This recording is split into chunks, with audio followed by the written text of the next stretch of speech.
All right. Waka, waka, waka, waka, waka. All right. How do I like that? All right, cool. I'm cool with this. This works for me. All right. What's up, peeps? Or peep? Hi-da-ho. Let's see what's going on with our boy Rudy. Rudy! No, he's not cool. Rudy Giuliani is getting searched by federal agents, which is unsurprising. Let's see why.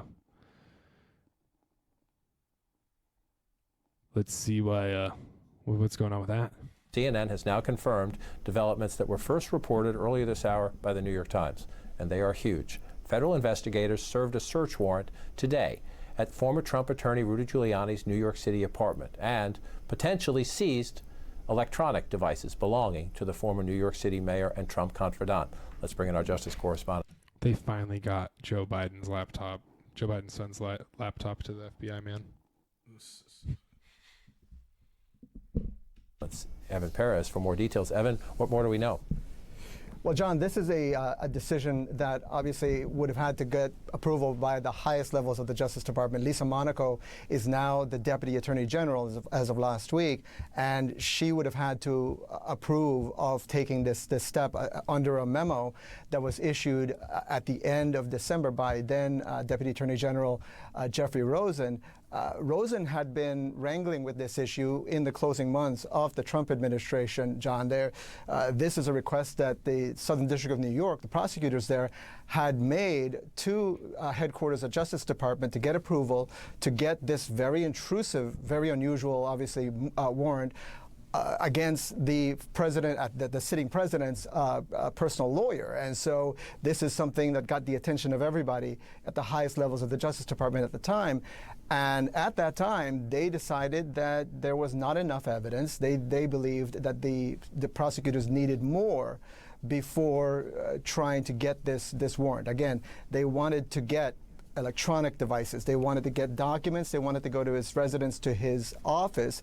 Again, very, very unusual steps, and it required a lot more approvals at the Justice Department at the time. Jeffrey Rosen and some of the leadership of the Justice Department decided that there wasn't enough evidence. Clearly, that has been revisited by the new Biden administration leadership, and they decided that it was okay to do this raid today. And it's obviously, a big step because, not only is the former president's personal lawyer, John, but just getting into a lawyer's office means that you're going to get sensitive documents, attorney-client privileged documents that they're going to have to set up a separate team to review before some of the prosecutors, the investigators, can even take a look at it. There's a lot of.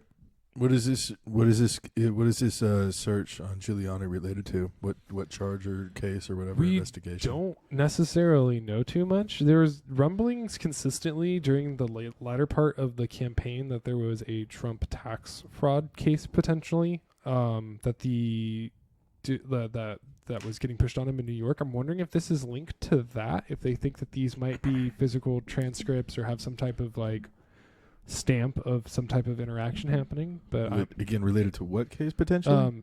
Tax fraud cases for Donald Trump, where he was hyperinflating the valuation of his property so that he could claim losses on them. Oh, like every major capitalist tries to do? Yeah, basically. Well, and that's the thing too, is I think that's every minor capitalist too. Yeah, no, but that's the one thing we need to take into consideration with tax code and stuff like that, especially when we're talking about rewriting them and trying to be more fair and equally distributed with them. That it's called graduated income tax, dude. The less you make, the less you have to pay. The more you make, the more you have to pay. It's just called common fucking sense, and it's been used by a whole lot of places for a whole long time. But we're such a hyper individualist, hyper capitalist country. We're like, fuck that shit. Makes too much sense. Well, there's just a whole subsidiary industry now that exists to subvert paying even the small amount. Yeah, that's been around for a long time. The whole offshore thing. I mean, come on. Dude, the Beatles. I mean, people have been doing this for a long time. Moving I'm going to get the fuck out of this country so I don't have to pay taxes because I'm rich as shit. And it's well, fuck you too. I don't think it should be legal to have that kind of money, but that's just me. Can we get rid of this? There we go.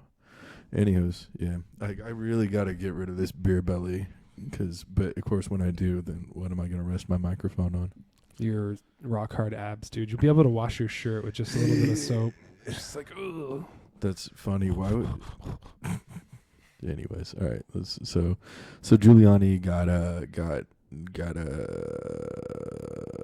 searched and seized. Yeah. Why do I? Well, I don't want to hear him called out, but this guy is the scariest human being on the world to me. What? That evangelical dude. He's been around for a minute, hasn't he? God, Yeah, what's they're his such name? Idiots. I don't know, and I don't care.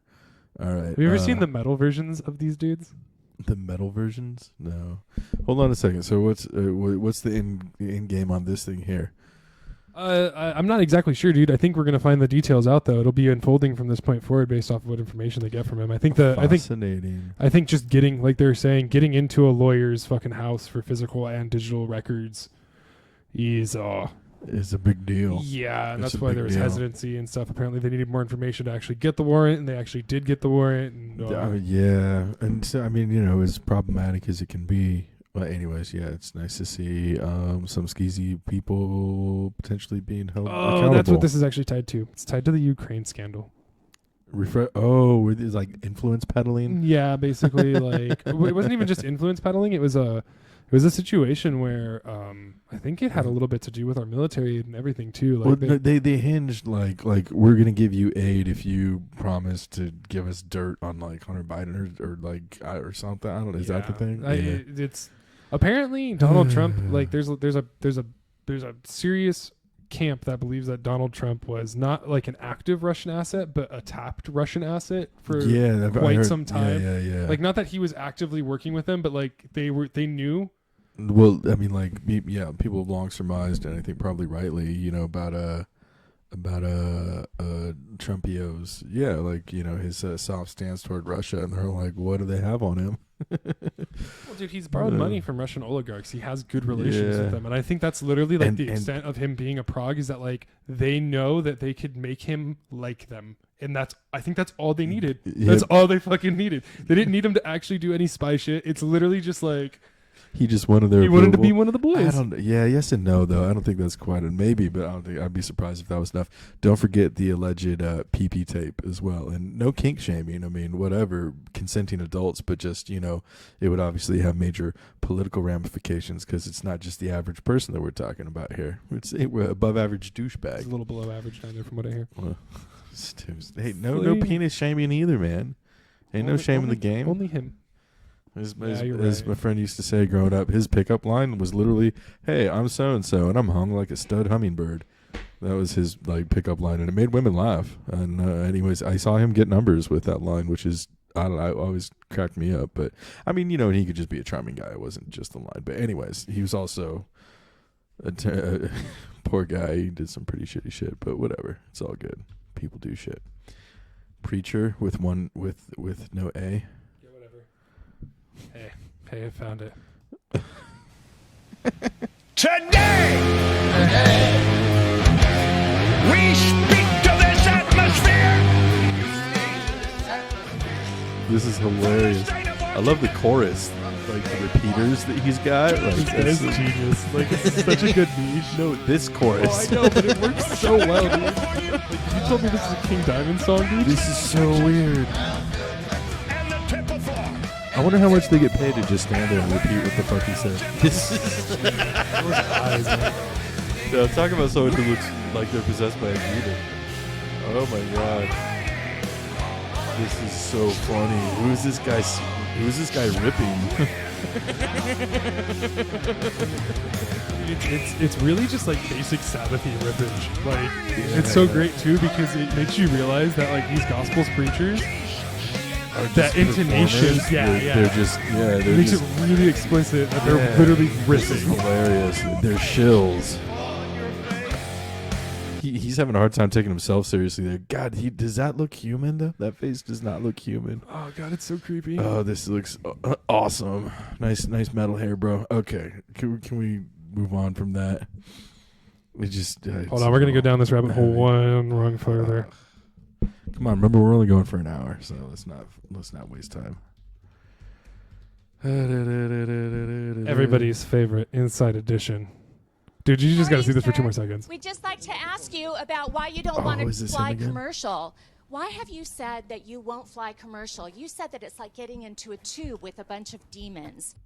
This is hilarious. This is like, it looks like a satire video, but it's No, not. this is local news in Well, Texas. Inside Edition is not just local Oh, news. yeah. Inside Edition is long. I mean, dude, motherfucking Bill O'Reilly used to be a host on Inside Edition. Oh wow! I didn't Yeah. really mean to like bump Inside Edition like that. necessarily. No. I mean, like they're like a tabloid magazine, basically, television magazine. Anyway, here we go.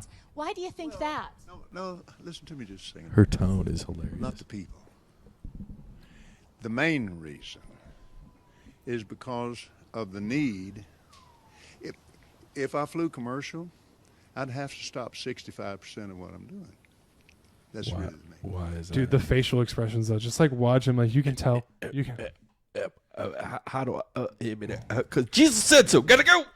Isn't it true that you No. But he has like he's doing what like a lot of like con men will do, where he's like trying out a few, like he's like dialing in like what register. want to fly? No, but watch him because he'll escalate. Oh, he gets pissy. Sweet Lord Jesus, You Cedar. can fly in luxury. Oh my God. How much money did you pay for Tyler Perry's Gulfstream jet for? How much money did you pay for Tyler Perry's Gulfstream jet? Sorry, I know you're getting Tyler married right Perry is another person who, I mean, like, he's not new. I don't put him in the same category as this fool, but I'm not the biggest fan of For Tyler Perry. example? I mean, I don't know him personally. He seems like, I don't know. He seems like, he's just trying to make as much money as quick as possible. I know, dude. Cedar. Damn, son. My dog's been having, I don't know what his deal is. Anyways. Well, for example, that's really none of your business. But, Isn't it the business of your donors? listen, I paid. Oh, shit. You kind of caught me off guard here, okay? Certainly. Well, if you like to come out That's here, I'd what like I to give you do. a chance to catch That's your why I breath just and, walked up on and you. have a conversation. We don't want to catch you off guard. I love Inside Edition. Except that's you what got to we get do. this now. Hey, Dude, I love the distraction now too. Oh yeah, I love love y'all. it. Yeah, no, it's not a problem. You Oh, dude. walked up here all out of the blue. It's okay. That's what This you do. is not his first rodeo. you listening to me? My wife thinks Inside Edition is, oh, yeah. This Now, guy is insane. thank you, Lord. Help me. Let me pray. Say a prayer. Well, really let me just quick with ask the you a right really words simple about question. how much your plane A lot of costs. people think it's unbecoming for a preacher to live a life of luxury and to fly around in private jets. What's your response to that? Very simple. She's hilarious. It takes a lot of money to do what we do. He looks We like a have brought crocodile. over 100. Let's see. The latest figures just came out. It's not about me, sweetheart. 122 million people to the Lord Jesus. That's 222 million people. Did he say or 100? Yeah, well, whether it was 122 or 222, that's a few hundred million too many. Anyways, Really? There's 8 billion people in the world. that's what I'm saying. He's saying that he's saying he's brought that many people to Jesus, yeah, right? 122. Dude, Yeah, these and guys that's what I'm go out saying. to That's Africa a couple and do it. hundred. That's a couple hundred million too many, in my opinion. There should be less. Yeah, yeah. No, he should not. Nobody should be coming to this guy's Bro. brand of Christianity. Bro, that's for are you damn sure. telling me that Because you're... this isn't Christianity. on, This hold isn't on. religion. This is Hold a business, man. This was a business, man. Time out. Are you telling me Talk that about going to capitalists. South Africa and renting a giant swimming pool and then just baptizing 10,000 people at a time to create a statistic like that isn't actually advocating for the lifestyles and practices of our Lord and Savior Jesus Christ? Well, gee, Jim. I mean, let's really think about it here for a second. Now you see here. Hold on a second. Can we pray? I think we need to say a prayer. Let me give you another. Thank example. Lord Jesus for my Last May. Gulfstream jet. I was scheduled This is why. for Lagos, Nigeria. That's a long ways. Honey, I had a have you week flown off, there? This and guy I was is scheduled such a charlatan. for Peru. What kind of He had a drugs? week off and he was scheduled for Peru. What- Cocaine. Yeah, is that cocaine? I mean, Low-grade amphetamines. That's what I was about to say. Those are like some tweaker. Those are some tweakery motherfucking eyes, dude. I wouldn't be Like, surprised if we found out that he was like a Korean war vet. Yeah. Why am I willing to look this up right now? I'm gonna put some money on Korean war vet, dude. He got taste I don't think for it. this motherfucker's ever. I don't think this motherfucker has ever been in the military or anything like that. Maybe, but I doubt it. I mean, who knows? Who knows? Actually, Are there's no you- reason to doubt it. But I don't know. Maybe. Yeah, let's look it up. Are you worried about Nigeria after Kenneth Copeland's visit? Yeah, we are too. We almost want to start like a relief agency to go into places after missionaries to ensure that indigenous practices are completely destroyed. They're lying, and they know how to actually Everybody like fuck that. like normal people and not missionaries. Stupid. Hold on a second. Look it up. Look it up. What's his Oh my goodness gracious! Oh my god! Cedar's gonna take the show here, man. Like, Cedar boy. It's so bad. It's so bad. It is rank. Cedar farts. It's like the new show bingo. Okay, let's see. Prosperity gospel, which is like that whole pray to Jesus. If Jesus loves you, he's gonna give you money the way he's giving me money. Because Jesus loves me. That's the whole prosperity gospel, and that's why it's a bunch of bullshit. Hold on a second. He was married in 55. Damn, this fool's old. Hold on a second. Scroll down. Career. He was a singer. Holy shit. It just says recording artist. I'm assuming singer. It says Pledge of Love. We can look that up too. Yeah. Let's not. He enrolled in Oral Roberts University, where he soon became pilot and chauffeur to Oral Roberts. Yeah. What does that even mean? What is Oral? Oral Roberts is if I recall correctly, another well-known evangelical who I've heard the name. I don't know anything about this shit.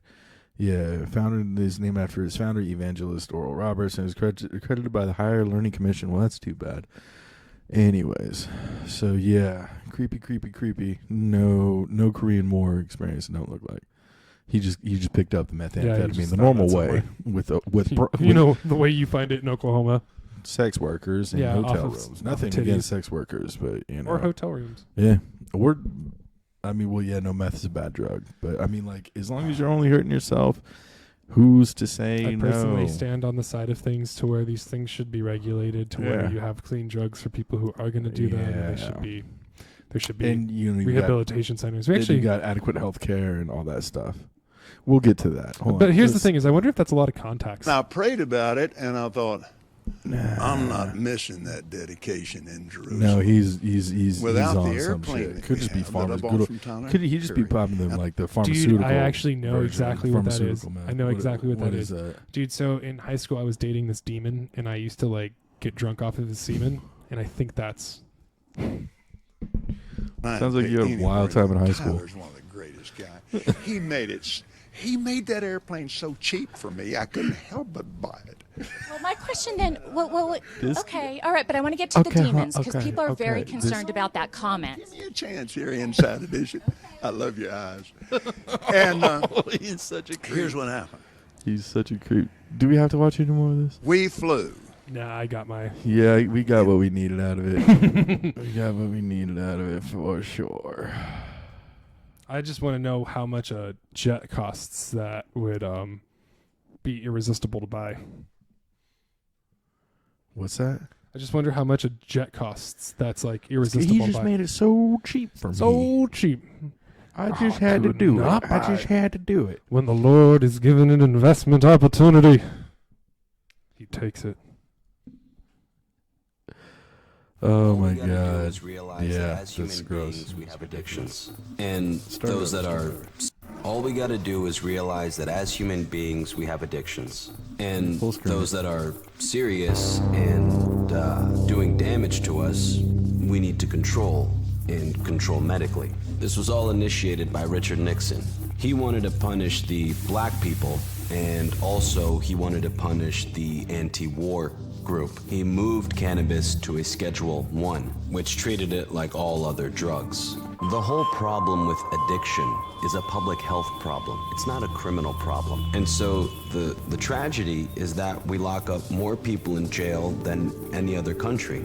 And so here we have people that are put in jail to suffer unbelievable consequences in their personal lives.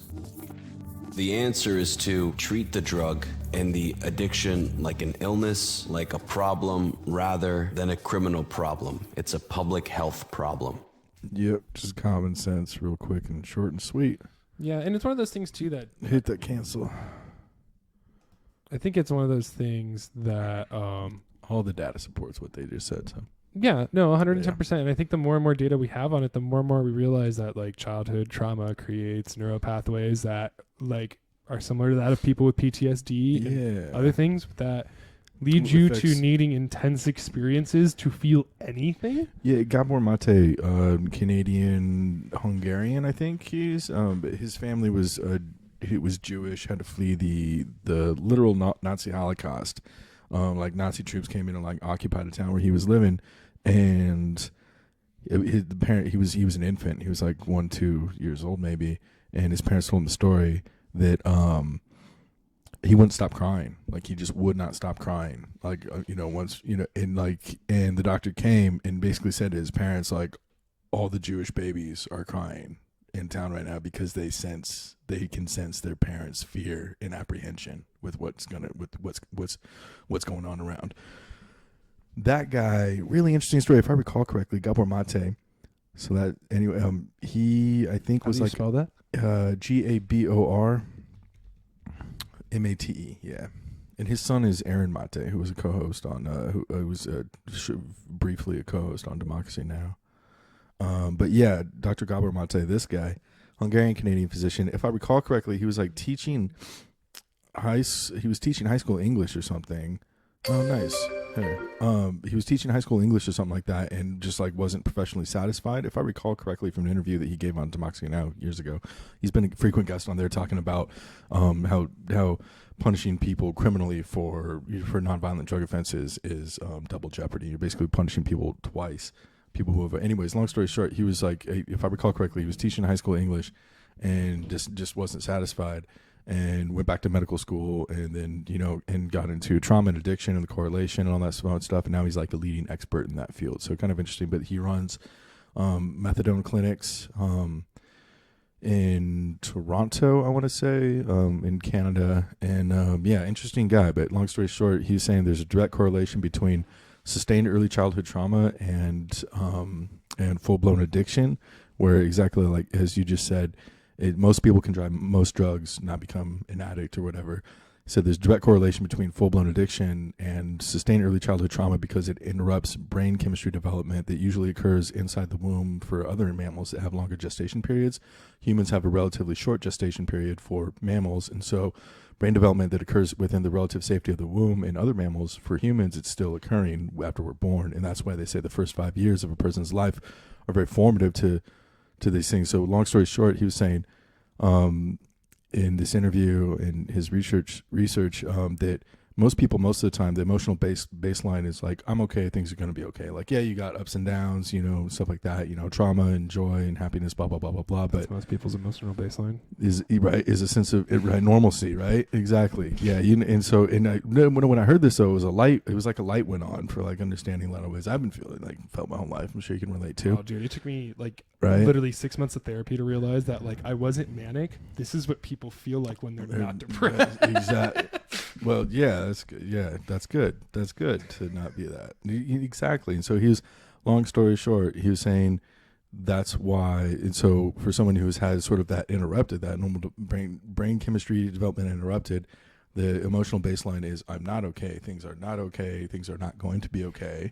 And obviously, right, you can see where this is going. And so people get that sense of normalcy from XYZ substance, right? And that's where addiction comes from. So the idea that their addiction is a personality trait is obviously long been discredited. And it is definitely something that is to an old school of criminology and psychology that reduced all of human behavior to pathology. And if you really want to believe that, you don't have to try for the rest of your life. It's all slated in your DNA. Like, I really, truly feel bad if you think you're a little DNA automaton. Like, I pity you. Well, again, and it's and that was very useful for sort of criminalizing, as the guy alluded to in the war on drugs. Nixon started the war on drugs, quote unquote, and criminalization of all this fun stuff. It was a very convenient way to criminalize and demonize and disrupt disruptive communities. Folks who are opposing, challenging the completely unjust status quo that we're still fighting for. Yeah, no, totally. And let's check this video out. But I think that we can actually go into like a whole other segue from that. Prison industrial complex and all that shit. So an addiction is a complex psychological, physiological process but which manifests in any behavior that a person enjoys, finds relief in, and therefore craves in the short term, but suffers negative consequences in the long term and doesn't give up despite the negative consequences. So craving pleasure, relief in the short term, negative consequences in the long term, inability to give it up. Now, notice I have said nothing about substances. I said any behavior. So it could be related to cocaine, crystal meth, heroin, fentanyl, marijuana, nicotine, alcohol, whatever. Sure. Could also be sex, gambling, internet, relationships, shopping. I think it's really important to destigmatize this. So, like, when he says it's a complex, like, neurological and physical thing, what's important to realize is, like, this is hitting you at the level of your body. Like, this is your natural neural pathways functioning in a way to where you're creating compulsive behaviors. Not just like your body, but like your whole, like your brain, your body, the whole relationship, and how you move through the world. Yeah, I know, and it's definitely thrust upon you from inside, where and it's a compulsion thing. Like, it has a lot to do with how our brain deals with reward, like the dopamine process in the circuit, and it's like totally natural for us to always strive for like a dopamine kick, but at the same time, it's like when that flip side of the coin starts coming through, and like the short term de-stressor starts actually mounting, it can be anything though. It can be food, it can be gambling. Like, it's really important to not. It can be playing video games. It can be like shit. I wonder if some people can like do it with like westernized brands of meditation, etc., etc. Like, it's like anything, right? Yeah, I think you can potentially get hooked on pretty much anything. Eating, work, extreme sports, working out, pornography, any number of human activities. So I said any behavior. Now, the official definition of addiction, according to the American Society for Addiction Medicine, is that this is it's a primary brain disorder. It arises in the brain, largely due to genetic reasons. This is how they see it. And I say that's just not true. The other research is really popular idea about addiction is that it's a choice that somebody makes, that people choose to be addicted, which is what the legal system is based on. Because if people are not choosing, what are we punishing them for? And although I think the medical definition is closer to the truth, I don't see it as genetic. It's a genetic disorder, and I don't see it as a primary brain disorder. So let me perhaps show you why, if that's okay. A human being has two fundamental needs, apart from the physical needs, in infancy, in childhood. One is for attachment. Now, attachment is the closeness and proximity with another human being for the sake of being looked after, or for the sake of looking after the other. Now, human beings, as mammals, and even birds, are creatures of attachment. We have to connect and attach because otherwise we don't survive. If there's nobody that's motivated to take care of us, to attach to us that way, and if not motivated to attach to others, we just can't survive. One of the interesting things is that the endorphins, which the body's internal opiate chemicals, which heroin and all the other opiates resemble, they help to facilitate attachment. So if you take infant mice and you knock out their endorphin receptors so they don't have endorphin opiate activity in their brain, they won't cry for help and separate from their mothers, which would mean that they would die in the wild. And which goes back to what happens early in childhood when there's stress and trauma, these endorphin systems don't develop. And then when people do heroin, it feels like a warm, soft hug to them. They feel love and connection for the first time. That's why it's so powerful. But so we have this need for attachment, without which obviously the human infant, who is the most helpless, the most dependent, the least mature of any creature in the universe at birth, cannot survive without the attachment. You said the least mature creature at birth in the universe. That might be a stretch, but at least on the planet. From the human perspective, at least at the moment. But I mean, I see what he's saying though, in terms of like being born completely defenseless and incapable of self-care. You know, there's a Father John Misty track I think would be kind of fun to listen to after this, but also like it blew my mind. I took an upper division biomedical anthropology class my last year at UC Riverside, and like it literally spent weeks just talking about how evolutionarily we have the dumbest fucking strategy ever. Like we like Eat those berries. See if they kill you. No, but like straight up, like just like seriously, like the trade-off of bipedalism is a slower gestational period for your child. So to be bipedal means that we have to push out our offspring through a smaller birth canal, which is what creates that circumstance of us only gestating. Like the second we popped up to bipedalism, well, it's a shorter gestation period. Yeah, right? because you're closing the birth canal based off of the inflection of the and so they have to it has to get out sooner. Because even gorillas who are like kind of in between with their back at like a middle angle from like maybe a mammal that stays on all fours, like their hips are still super fucking open, and I think their gestation period is like closer to 2 years. Huh. Like that'd be interesting. I wonder if I know we're shorter than all like the most other apes. Yeah, like, our gestation period. Yeah. I knew that it was short compared to most mammals, but I'm sure there are. Anyways, that's interesting, especially what he's saying with the attachment stuff. Well, it creates fundamentally like for us to survive as a species. Then the strategy no longer is like a strong individual; it's a strong community. Oh, that's always been the case. That's the only reason that humanity still exists, right? And then I think those structures and relationships have been very much denigrated by the advent of industrialized society. Well, I was about to say too, like this is where like sort of the alienation, individuation. Yeah, no, exactly. This is where I think the existentialists and the fucking Marxists can kind of jump in on each other, where you talk about like existential notions of alienation and this feeling of nothingness, being detached, and like we were separated from not just the product of our labor, but also sort of our extended social networks and communities. Well, here's the deal, right? In order to maximize labor extraction, to maximize that profit for someone else. And this is just, this is like, this is just facts. This is not like coming from any like singular like ideological trope or dogma. Like these are just facts. Even working in union trades when I did, right? I could never fully trust my like the people I worked with. Because in reality, if both of our jobs were on the lines, everybody would slit each other's slit throats. And like, it's not because we hate it's not because we hate each other. It's because we know eventually this job's going to wind down and they're going to start laying people off. So you have to constantly like defend your hyper competitive, and it's a false scarcity. Yeah, no, and it sucks too, because everybody could have such a better work environment and be chiller with each other, and we can just acknowledge,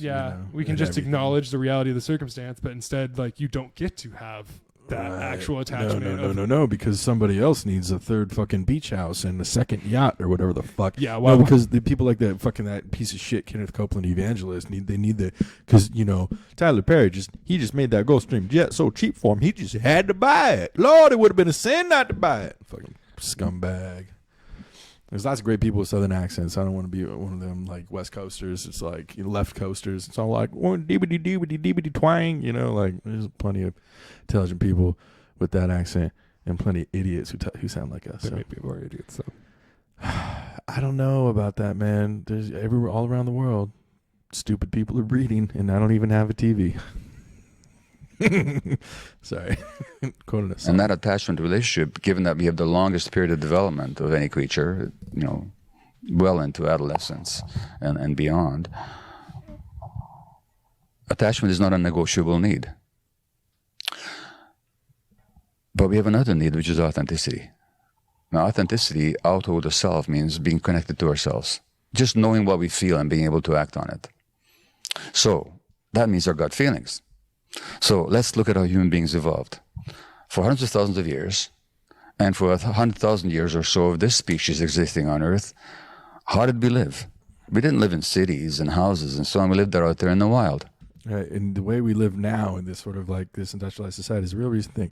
Attachment is not a negotiable need. Well, no, I think the inverse of it is true as well, though, which is authenticity. And I think as we were mentioning some of the things that like capitalism kind of affects attachment, I think capitalism affects authenticity 10 times as much, because when you exist in a world of seriated, I'd say as much, right? But like, when you exist in a world of seriated objects, where like I identify myself through the T-shirt they printed 10,000 of, like it's really hard to find. When you exist in a world where Facebook is structured dynamically to feed you your friends' posts, to push you towards particular products, do I even know if my desire is authentic? Like, that's why you stay the fuck away from places that. But I see what you're saying. Yeah, no, just like thank God we can to a degree disconnect, but we're all like, there's no such thing as getting completely off the grid unless you want to live alone or in like a tribe of a self-constructed tribe of 25 or something. I saw that movie. I'm good. What movie? the island with Leonardo DiCaprio. Like, I'm cool. As it look, anyways, you know what happened when the real version of that and the real version of like the Lord of the Flies and shit like Somebody that? got bit by a shark and then they all had to watch them die. No, man. Like, anyways, smartass. No, these. I mean, like a real life example. These like 6 or 7, I think like adolescent, like 14, 15, 16-year-old boys from New Zealand or something. They stole a little fishing boat and then got blown out to sea and got shipwrecked on this little island. They were stuck there for like a year and a half, 2 years or something like that. This, it's covered by a variety of news outlets, and it was, made the rounds. It's been making the rounds over the past few years, this video about these boys. And like, what do? They survived. They took care of each other. You know what I'm saying? And then some random boat went by and saw like a huge like burn on the hillside. I was like, what the hell? And they went closer, and then all of a sudden there's little naked boys swimming out to the boat. And they were like, what the hell? And they it's a really moving story. They capped it out. Somebody was telling about how he went and like the boys said who they were, and they were like, what the fuck? And they jumped on the radio and like radioed in, and then like they said that the person on the other line got back on like crying. It was like, you have no idea. Funerals were held for these boys. They were lost to sea, blah, blah, blah, blah, blah. And so, I don't know. And then, I mean, like... Oh, no, I hear you on that. The case is still out, but the only reason humanity is still alive is because we took care of each other. No. And this is a complete tangent on this one. It's just facts. I don't know why, but the whole off-the-grid commune strategy that kind of was like deployed by some fringe movements of the 60s and whatnot. It's ancient. There's actually a really rich history and long history of that globally, but even in the United States in the 1800s, throughout the 1800s, there were literally like hundreds of different communes and shit. No, not even religious, just like secular communes. You know what I'm saying? You're saying though. I feel like that's a cop out. Like, I don't know why, but like for me personally, like I feel like I want to rather help restructure the system. Totally. But restructuring the system can also entail getting out of the city potentially, because you by think any means necessary. Not by any. Well, yeah, I mean, well, by whatever by means any non-violent means necessary that you have at hand, right? You're not going to go like just like murk somebody, take their that wouldn't shit. get very much done other than make you look crazy. Exactly, as we've learned historically. Yeah, if you want to talk about propaganda of the deed, we can watch the Avatar season with Henry Rollins. What are you talking about now? There's a whole season of a Nickelodeon show where Henry Rollins is a propaganda of the deed anarchist going around murking like world leaders, and he just explain what the propaganda of the deed. Just killing monarchs, like killing like like that brand of anarchism where you like just take out the leaders and take out the heads of state and like chop the heads off the Hydra. But the problem is with that strategy, it's a losing one because the head will just go back 10 times, and so you really have to get at the root of the problem, which is to some degree human greed and apathy. So we have to really, it entails a structural analysis and understanding of the world, but also a real deep self-examination of what is it about humans that so many of us are willing and able to sit by and do nothing and or actively do dirt in order to advance our own ends. You know what I'm saying? God damn, Steve. Yeah, I know. Oh, these dog farts. Anyways. Until very recently in human existence. Now, just how long do you survive in the wild if you're not connected to your gut feelings? Not very long. If you start using your intellect instead of your gut feelings, you just don't survive. So that's a powerful survival need as well. So attachment is a survival need. Authenticity is a survival need. But what happens if your authenticity threatens your attachment relationships? For example, as a 2-year-old, you get angry because you didn't get that cookie before dinner. But your parents can't handle anger because they grew up in homes when there was rageaholicism, and they're terrified at the very expression of anger. So they give you the message that good little kids don't get angry. The message you receive is not that good little kids don't get angry, but that angry little kids don't get loved. Because your parents are now sullen, they won't look at you, they talk to you in a harsh way, you're not getting loved. Not experiencing love at that moment. No. But you got to stay attached. Guess what you're going to suppress?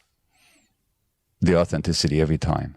And this is how we lose connection to ourselves and to our gut feelings. So that, strangely enough, that very dynamic, which is essential for human survival in a natural setting, not becomes a threat to our survival in this more modern setting, where to stay authentic is to threaten attachment. And so we give up our authenticity, and then we wonder who the hell we are, and whose life is this, and who's experiencing all this, and this life doesn't...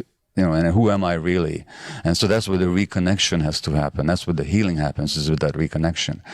So I was gonna say, because I mean, like, in modern industrialized society, we have like having so many people concentrated in such a small space may not be the most sustainable way to structure society. It's not impossible to make that more sustainable, but it's, you know, anyways. Really? Thoughts? I think that like a semi-urban, like more. It depends on how much that city is, how sustainable it's like, sort of like consumption. I mean, it comes down to resources. Yeah. You know what I'm saying? But like, for me, I don't know why I think that like the cities of the future will be not as congested at the center, but still pretty urban with larger rural fringes. Like I feel like collapsing is easier than. I see what you're saying, but I'm not saying like I don't think that there's going to be no place for cities. Yeah. I just think it's going to have to be completely rewired, and Totally. that structural rewiring may or may not include like more folks kind of moving out. You know what I'm saying? Which is and then people talk about overpopulation, which is like this canard or this red herring or whatever you want to call it. But it's introduction to white supremacy. Yeah, thank you. It's it's some eugenicist bullshit. You know what I'm saying? Like the planet is nowhere near carrying capacity for humanity. It's the way in which we're living that is unsustainable. Here's the deal, dude. Is at the end of the day, if you wanted to, you can turn most farmlands and even areas that aren't farmable right now with a little bit of resource and labor, like into extremely agriculturally productive. There's technology there. It's not even like crazy like robot technology. It's literally like scaffolding systems. It's called mulching. You know what I'm saying? Like literally, like with mulch, you can like transform. Like you can make like an arid plot like arable again and grow some shit. I don't know who it was. It was I want to say like a Japanese guy or something like that, or gentleman with Japanese name, who's some agricultural expert or something like that. I really have no idea who he was, but I saw a quote attributed to him, something along the lines of, apparently, you know, an individual only needs about a quarter acre of land to grow enough produce to sustain themselves for a year. So he was saying, by that measure, a family of 5 really to be able to be more or less self-sufficient with growing stuff only needs like 1.25 acres. You know, and so, I mean, there's plenty of land, and I don't know. Anyways, it's about distribution and access, and it's not to say that it's super straightforward and simple. I mean, these are complex problems that a lot of people have been talking about and struggling with for a very long time. But it's you know, we gotta get our shit together. It's okay, man. I'm gonna write an Ethereum smart contract to sharecrop the suburbs. I don't like the term sharecrop. Yeah, that's bad. Sure. It's because of that conflict, that tragic conflict in childhood between authenticity and attachment that most of us face, that we lose ourselves and lose connection to our gut feelings. Now, this leads to the question of trauma, because it's one thing to recognize that all this originates in childhood pain. It's quite another to transform that pain. And for that, we have to understand what trauma is. So people often think that trauma is what happens to you. So trauma is a divorce when you were small and your parents fighting. Trauma is your mother's depression. Trauma is your father's alcoholism. Trauma is your parents' argumentation. Trauma is physical or sexual abuse or some loss. Those aren't the traumas. Those are traumatic. But the trauma is not what happens to you. The trauma is what happens inside you. And as a result of these traumatic events, what happens inside you is you get disconnected from your emotions, and you're disconnected from your body, and you have difficulty being in the present moment, and you develop a negative view of your world, and a negative view of yourself, and a defensive view of other people.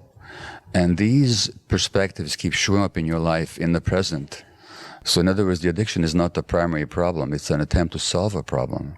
And then the real question is, how did the problem arise? In other words, this is where my theory is that it's always rooted in childhood trauma, and that the addiction is an attempt to deal with the effects of childhood trauma, which it does temporarily, while...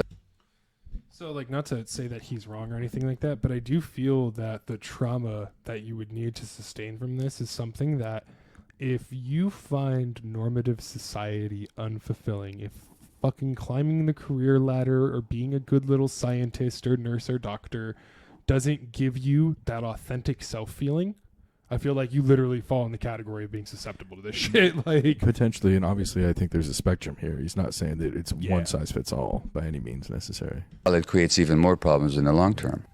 And so the issue is not just to recognize what happened 10, 15, 30 however many years ago, but to actually recognize their manifestations in the present moment and to transcend them. And how do you do that? By reconnecting with yourself, by restoring the connection with your body primarily and with your emotions that you lost.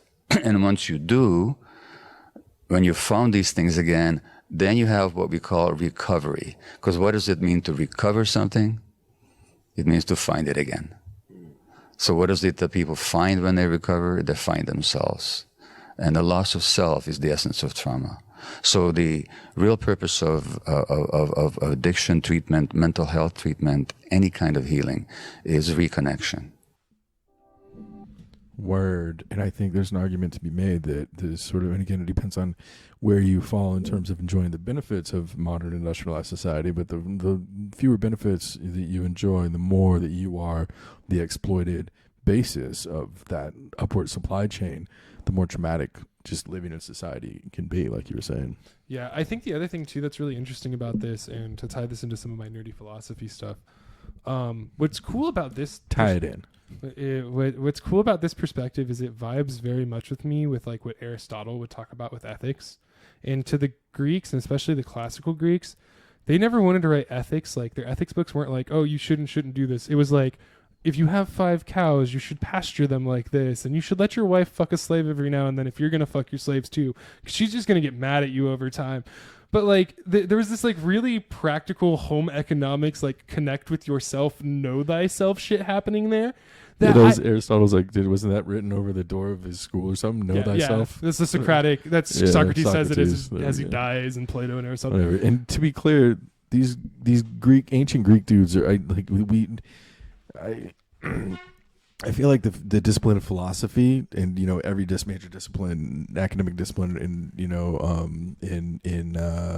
from the Western Eurasian tradition, I think is guilty of this. But I feel like the discipline of history, similar with the discipline of history, which is what my background is in, acts like typically like Socrates and Aristotle, like the only philosophers that ever fucking existed. No, dude, and that's definitely not the case. Which is obviously, but not the case. Even compared to like some contemporary Confucian thinkers like them, they had a little bit of a different like love affair with the self specifically, and like this notion of like developing practices and like a lifestyle around yourself.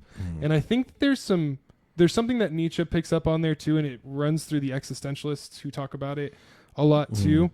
And it seems egoist and greedy and super capitalisty, but whenever I read it, I saw this side of things more. And I think that's a very generous reading of some of that stuff. It is. It really is. Very and it's generous. Because I'd rather it be read that way than the other way. Yeah, because I think this is an important message. But there are plenty of philosophers where you don't even need to give that kind of a generous reading, who are just like fucking on point.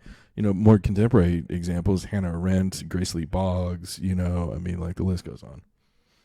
Anyways, yeah, that's all I'm saying. The philosophy did not end nor begin with Socrates or Aristotle, which is really just that's the only point I'm trying to make. But I feel like that's a common misconception. You know what I'm saying? I mean, dude, there's a poli-sci adjunct at Valley that I used to, when we actually were teaching on campus, he and I would like the more we talked, the more we just like kind of got into it, and he just loved as soon as I made a point that he couldn't refute, which was sad to say pretty frequently. And I say that sad because this is a dude who was much older than me, had been teaching there for much longer, and really, from my perspective, should have fucking known better on a lot of this shit. But I swear to God, that was like his fallback. Like when he didn't have any leg to stand on, it was like he would immediately start trying to get all fucking like pedantic and condescending with me. Well, the Socratic and Aristotle. I'm just all like, I give 2 fucks about that shit, dude. Can you like come back? Can you address the point like that I just made now, and in a way that makes sense without trying to fucking sound smart and like make me feel bad or some shit? And that's where that's coming from. I'm like, just be clear, these dudes are not the end all be all of human thought. But they're definitely a particular brand of thinkers in regards to the self, and I think some of it is worthwhile for healthy practices. Sure, that's about as far as I'd take it. But also at the same time, that like I feel like, and this could be I feel like very often, especially, we're talking about motherfuckers who were they're philosophizing thanks to, and they have the time, the energy, and all this stuff. And they lived in a society whose economy was based on the institution of slavery, a very different kind of slavery than manifested itself in North, Central, South, in the Americas later. But just their notion of self, I felt like, was a little egocentric, a little hyper individualist. You know what I'm saying? And then that aspect of it obviously got taken by folks like Adam Smith and all these other fuckers, right, to justify horrible shit like later on down the line. And I feel like there's lots of world philosophical traditions that are much less wider known, perhaps, but are much more like, for example, I know there are a lot of global philosophical traditions where the self does not exist outside of its context, the community, the larger context of society. And I feel like it's not to say that those Greco-Roman dudes weren't thinking like that, but they just seem to have a much more individualist, much more sort of elitist and privileged kind of take on the individual. Yeah. I could be wrong, but that's my general takeaway. This is what I've taken, and that's limited from more of the non-self-oriented, especially like Buddhist, Hindu, or Confucius philosophies, with the exception of maybe Taoism. I find them all really ascetic and like practicing like a lot of like self-imposed piety and like kind of like negation of self at times.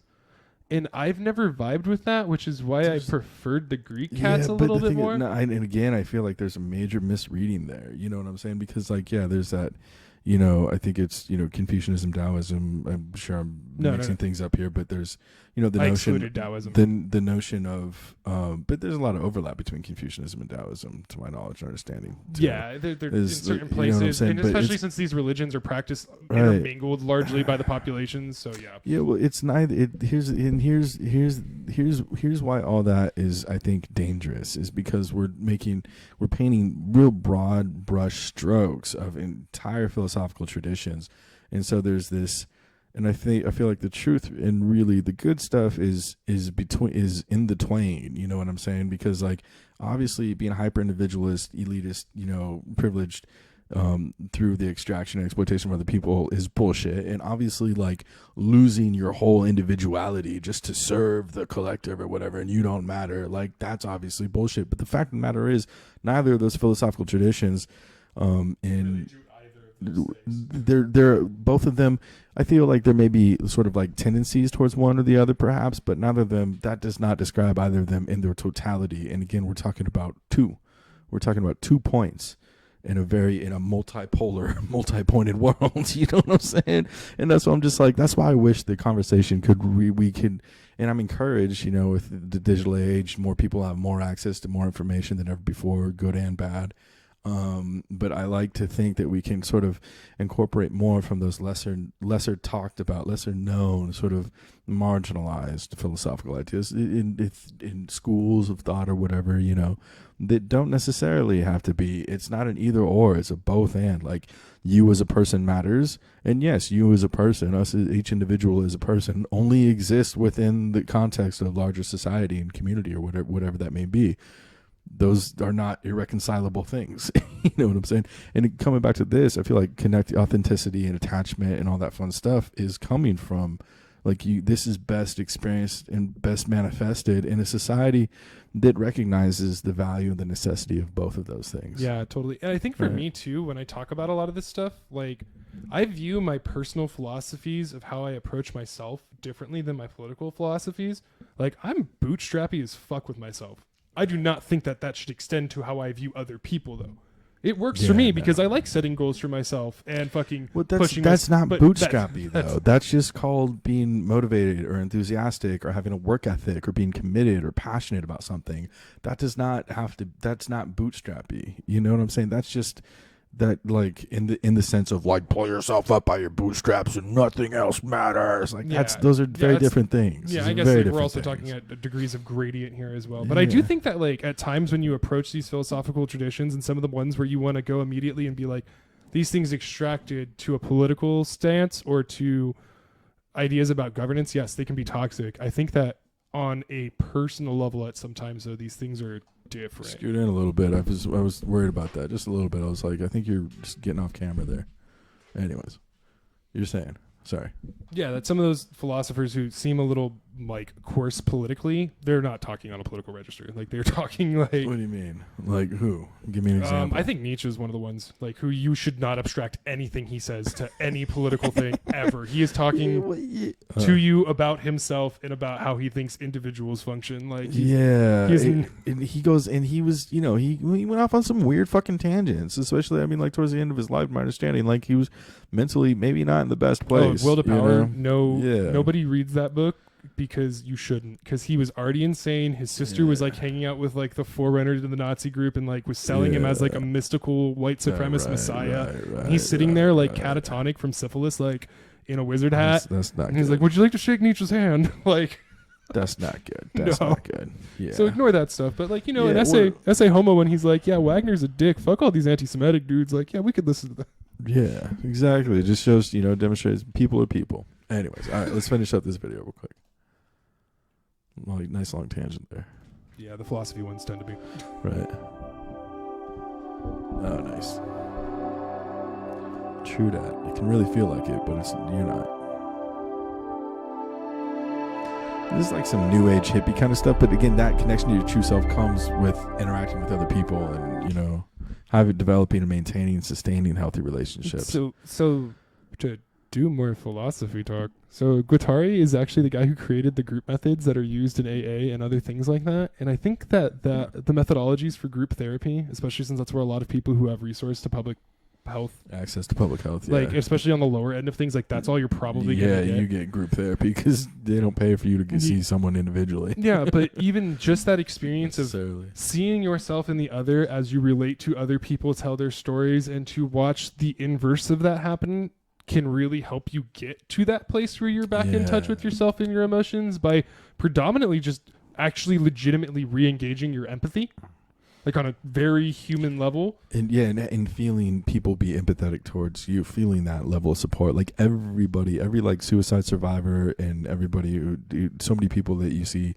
survivors of like serious, addiction, depression, these horrific life cycles that we can get caught up in, say that so many, like 9 out of 10 are just like, I couldn't have done this. I wouldn't have been able to do this without a support network, without people who cared about me in my life. And that is what I think what a lot of the, like, the people, like, what is it that, the bullshit, like self-help stuff. It's like, just visualize positivity and the changes will come in your life. Like that just completely ignores the harsh reality that so many of us live in, that is just not motherfucking possible, jagoffs. But anyways. Yeah, no. And I think a lot of it too has to do with the fact that like, I can't look in the mirror and feel authentic. I feel authentic when I feel seen, and I relate to what I feel seen as, if that makes any sense. Like I need the other to be able to have that kind of transformative experience. So you cannot drag yourself out of it. Like you can't affirm yourself out of this shit. You can't, like,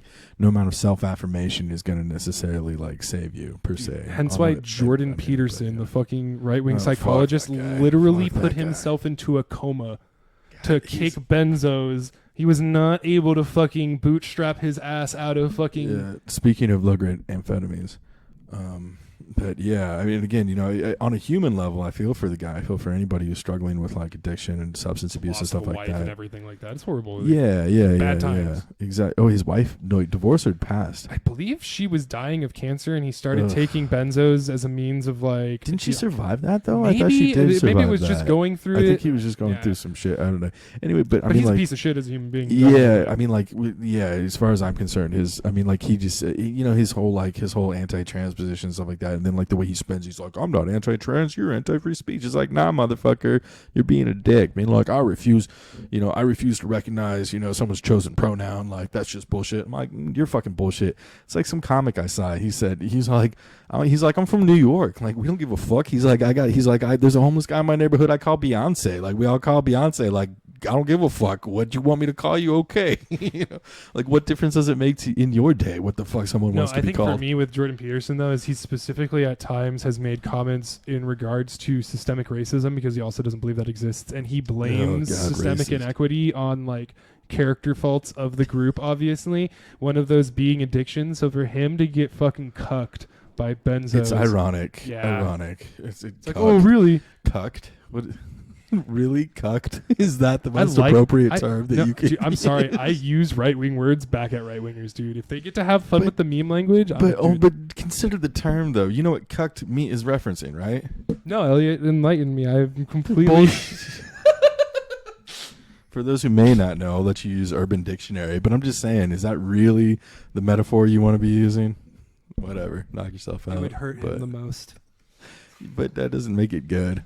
Makes it satisfying for me, though. Oh, knock yourself out. Unhealthy dopamine pathways. Dude, who the fuck did the illustration? That whole illustration, that stuff is a very took a ton of work. Yeah, I'll bet. No shit. After school on Patreon. Yeah, I hook them up, folks. The Illusion of Money, Time, and Ego by Alan Watts. That's some kind of interesting stuff. Alan Watts could be a little like new agey, hippy dippy for me, like will yourself to positivity. It's so funny kind of shit. Like after your giant riff on essentializing like Eastern religious like movements and stuff like that, I can't get into Alan Watts because I feel like he is like the epitome of that, and he's saying cool things. His arguments are going in good places, but at the same time, I'm just like apt observations. But dude, like so many times I hear him start talking, like and it's like, and then the Oriental, and you're like, oh, dude, you're from then. Well, remember those? This is a time when that was like. I mean, people still use the word. A lot of other words that we don't anymore. That was the politest of them. Yeah, and this is not that long ago. You know what I'm saying? And yeah, exactly. Like Oriental is a rug, not a fucking person. Jesus.